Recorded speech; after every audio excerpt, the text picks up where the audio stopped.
إن الذين آمنوا والذين هادوا والنصارى والصابئين من آمن بالله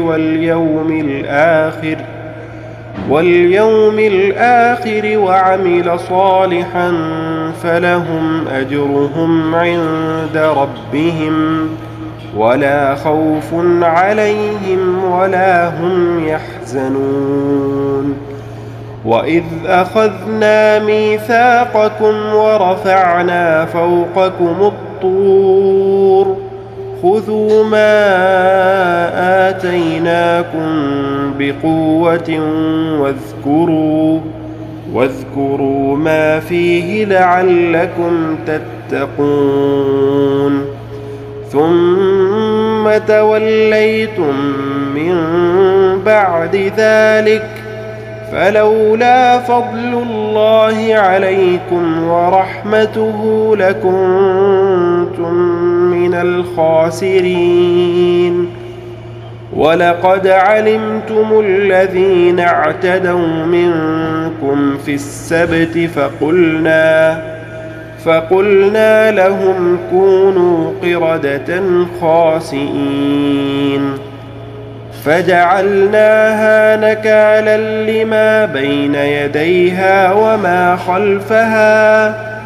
وما خلفها وموعظة للمتقين.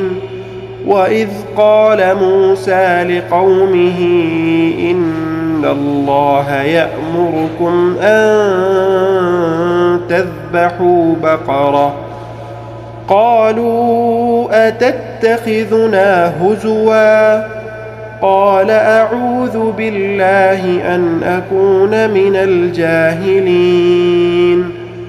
قالوا ادع لنا ربك يبين لنا ما هي قال إنه يقول إنها بقرة لا فارض ولا بكر عوان بين ذلك فافعلوا ما تؤمرون.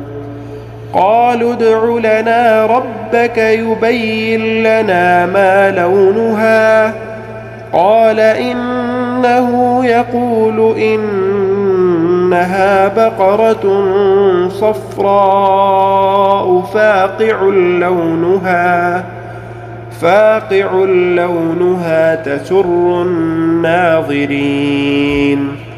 قالوا ادع لنا ربك يبين لنا ما هي إن البقرة شابه علينا وإنا إن شاء